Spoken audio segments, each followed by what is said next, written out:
More and more schools are relying on a bring your own device policy to address their technology needs, and that's a good thing. Bring your own device can be, in some ways, a great equalizer in education. Now, there's no question that mobile devices are becoming entrenched in society. I mean, especially with teenagers, right? Last year, the reported ownership of smartphones by teenagers was 58%. And this year, we know that's even higher because if you just look at the numbers of the iPhone. Now, but the digital divide exists, and it exists today. Most teachers of upper and middle income students say that they have good technology at their schools and they let their students use technology in the classroom, personal technology. But only 50% of teachers of low income students say the same. Minority students are actually some of the highest, most frequent adopters of mobile devices. And we say that, we refer to a recent study that found that allowing disadvantaged students to use smartphones in the classroom actually helped them raise their test scores by 30%. The reason for that jump was students said that they felt more connected to their teachers. They felt that they can access background information. They felt that they could access opportunities for scaffolding. But see, this disconnect, it's known as the Matthew effect. The rich get richer and the poor get poorer. Narrowing the divide, though, involves three important steps: providing students with access, allowing students to bring their own access, and redefining what academic productivity really means. Now, this implementation can be very powerful for students, and I want you to understand, implementation is our responsibility.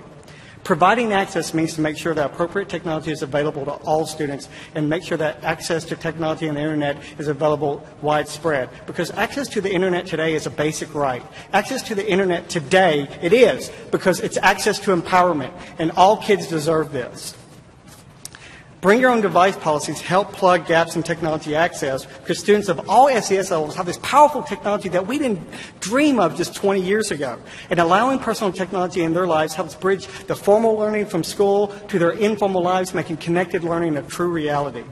Now, we must not think, though, that simply allowing students to use personal technology will make them successful. It's not. As Bamboo is both flexible yet rigid, we have to have firm instructional objectives but flexible outcomes. This involves reframing what productivity really means. You know, Pratt and Terra came up with the SAMR model, which helps us give students a pathway to understanding other ways to be productive. For example, they get to decide what their outcomes are, they get to decide what their projects are, and they get to decide how to manifest their creativity and their ingenuity. And personal technology helps them do this. But let's not make the mistake of trying to define redefinition the highest stage. I see that on the web all the time. It's not for us to define redefinition. It's up to the students because it's through their creativity, it's through their ingenuity who's going to define that redefinition. And redefinition does not have to be achieved. It really doesn't, because educators have many opportunities to enrich learning through a plethora of engaging and powerful web services. They can be accessed through feature phones, smartphones, tablets, whatever you have. And with all these resources, though, we must still guide students on their journey and not allow using technology to be the ultimate goal. We must give disadvantaged students the chance to do great things, but not abandon them as they're learning and exploring. Failure to guide students as they learn, that's deepening the educational divide as well. Allowing students to go unchecked with technology can have unfortunate consequences.